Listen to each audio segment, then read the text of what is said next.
Sa 7:1 ng Exodo.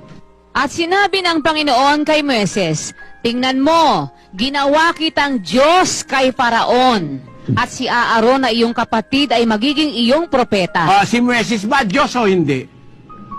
Sabi ng Diyos kay Moises ginawa kitang Diyos kay Faraon. Parang pag ang Diyos ang gumawa, wala kang tutol. Pag ginawa ng Diyos, wala tayong dapat tutol. Pakinggan mo sa 2:36 ng Gawa. Pakatalastasin nga ng buong angkan ni Israel na ginawa ng Diyos na Panginoon at Kristo itong si Jesus na inyong ipinako sa krus. Bakit mo ba tinatawag si Kristong Panginoon? Ha? Ginawa siya ng Diyos na Panginoon tunay ba siyang Panginoon? Tunay. Si Moises ba? Ginawa ba ng Diyos na Diyos si Moises o hindi? Ginawa. Tunay ba yon? Huwag mo naman sabihin sa akin gumagawa ang Diyos ng peke. Si Moises ginawa ang Diyos ng Diyos Naniwala ka na si Kristo, Panginoon, kasi ginawa siyang Panginoon. Naniwala kang siya'y Panginoon kasi ginawa siyang Panginoon. Nung hindi pa siya ginagawang Panginoon, ilan ba ang Panginoon? Tanungin nga natin ng Diyos kung ilan siya ang Panginoon. Sa Isaias, ganito ang sabi ng Panginoong Diyos. Pakinggan mo ha kapatid. 43:11. Ako, sa makatwid bagay ako, ang Panginoon, at liban sa akin ay walang tagapagligtas. Kita mo, meron pa bang tagapagligtas? Liban sa Diyos?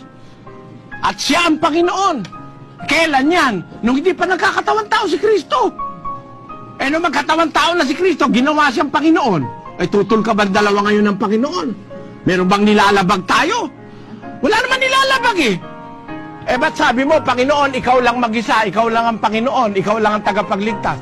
Oo, nung hindi pa sinusugo yung anak ko, nung suguin ko yung anak ko, ginawa akong Panginoon at tagapagligtas, ano pakialamot? Di ba kasabihin sa'yo ng Diyos, ganun? Di ba ganun? Ganun yon kapatid. Sana naunawaan. Ay ginawa daw na tunay na Diyos? Sabi nung pagka-Diyos ni Moises, ang gumawa yung Diyos. Kaya sabi ng Diyos kay Moises, ginawa kitang Diyos kay Faraon.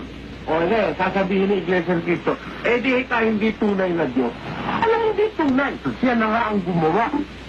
Meron ba naman ang Diyos meron ba naman ginawa ang Diyos na hindi tunay? Laban? Bawi. Wala naman tayo sinasabi, si Moises ginawa ng Diyos na tunay na Diyos Wala naman nun Bawi! Ito! Ang ato niya naman rin kung dumlubahin niya!